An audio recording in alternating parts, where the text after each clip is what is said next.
Mama Samia safi.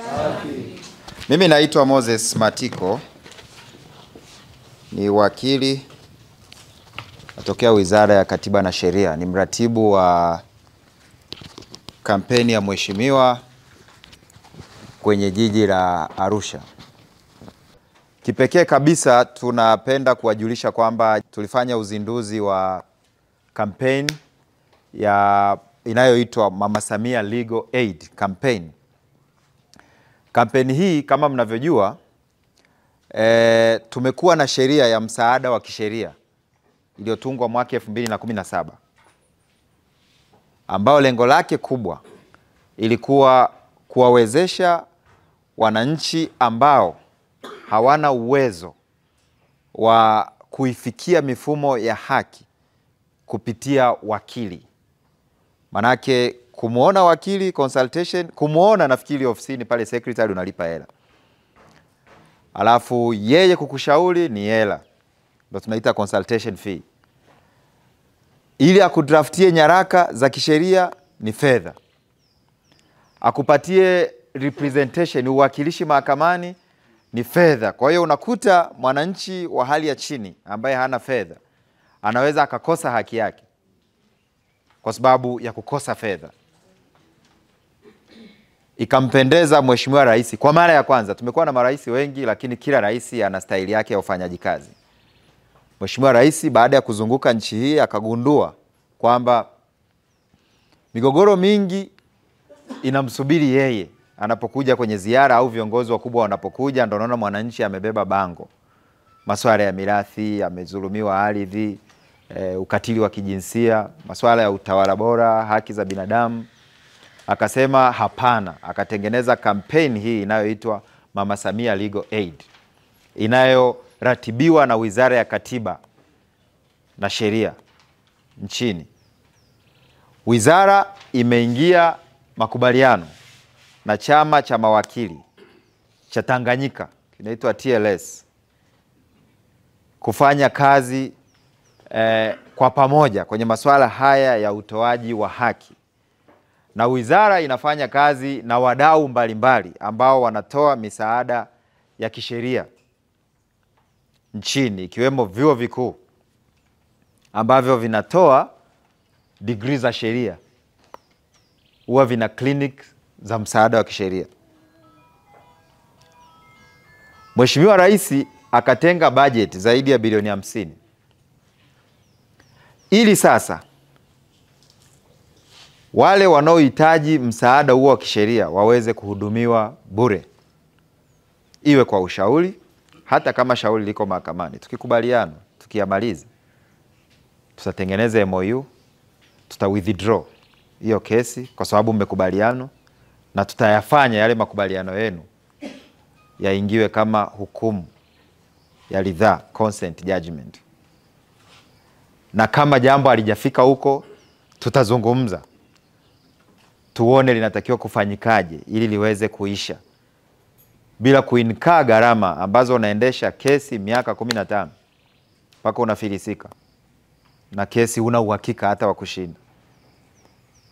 Kishinda mtu anakata rufaa, inatenguliwa tena. Kwa hiyo inakuwa ni migogoro inayotengeneza amani kuvurugika kwenye eneo lako la kazi. Kwa hiyo tumekuwa na kampeni hii kwenye mikoa yote 30 nchini. Mikoa 4 Zanzibar ambao bado hatujaifikia lakini itafikiwa, na baada hii ya Arusha kutakuwa na Tanga na Kagera. Tanzania bara itakuwa imeisha. Kwa zoezi lilianza mwaka 2023. Na haimaanishi kwamba tukitoka Arusha ndo zoezi limeisha, hapana. Rais wetu mpendwa ameajiri maafisa dawati wa msaada wa kisheria kutoka wizarani kwenye halmashauri zote nchini. Kwa sasa hizi tuna focal person kwenye halmashauri zote. Wameajiriwa kwenye halmashauri zote.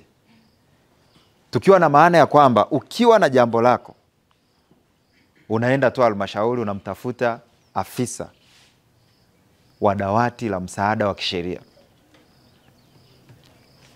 atashughulikia swala lako. Kama ni la ardhi atajua akuplesi kwa nani. Kama ni la ndoa atajua akuplesi kwa nani. Kwa kama uliruka kwenye kata, ulikuwa ujui kama yupo, tutaangalia namna ya kufanya. Ikishindikana kwa afisa ustawi mambo ya matunzo, ndo huwa anakupa certificate ya kwenda kufungua kesi kwa ajili ya matunzo specifically, si ndio? Atakuonyesha inatakiwa ifanyikeje. Na hii tunaifanya bure, bila gharama yoyote, kwa sababu rais amekwisha toa gharama hizo zote. Ametoa kwa TLS na ametoa kwa mawakili wote ambao wanazunguka nchini, na utaratibu umewekwa pia, muda sio mrefu. Tukitoka tuna swala letu ambalo linatakiwa kwenda mahakamani, tutakuassign kwa wakili, kwa huyu ndo atasimamia jambo lako. Huyo wakili hatakiwi kukuomba chochote. Kazi yake ni kufanya uwakilishi na kuhakikisha unashinda. Gharama zote Mheshimiwa Rais amekwisha zitoa. Hivyo kwenye kampeni hii, kwenye mambo ya ardhi, tunatoa msaada huo wa kisheria. Kuna mambo mengi ya ardhi, mengine huwa yahitaji vyesi. Wamefanya double allocation kwenye halmashauri, manake tunao watu wa ardhi wa halmashauri. Tutaifuatilia tuone amefanyaje mgawanyo wa kukuweka wewe na mwingine tena kwenye eneo moja. Maana migogoro mingine inatengenezwa na wataalamu. Mheshimiwa diwani anajua. Hao wataalamu sasa ndo tunaishi nao. So tumeelekezwa tuhakikishe hayo matatizo yanaisha. Patakapobidi sasa kwenda kwenye utaratibu wa kimahakama, ndo tutaangalia namna ya kufungua kesi kwenye baraza la ardhi na nyumba la kata. So sheria inaelekeza lazima tuanzie pale ili tupate certificate ya non settlement ili tuweze kufungua kwenye lile la wilaya na hatimaye mahakama kuu. Hiyo tunafanya. Utawala bora. Unaripoti jambo lako kwa viongozi, hawachukui hatua yoyote. Miezi inakatika na wewe unatishiwa amani. Tofauti na kutishiwa amani, unadai jambo liko wazi, umeripoti kwa mheshimiwa, hamna chochote anachokifanya, amekaa kimya. Tunashughulika nayo vizuri tu. Hii ni nchi, ina taratibu zake. Tunalichukua, linafanyiwa kazi kwa njia ambayo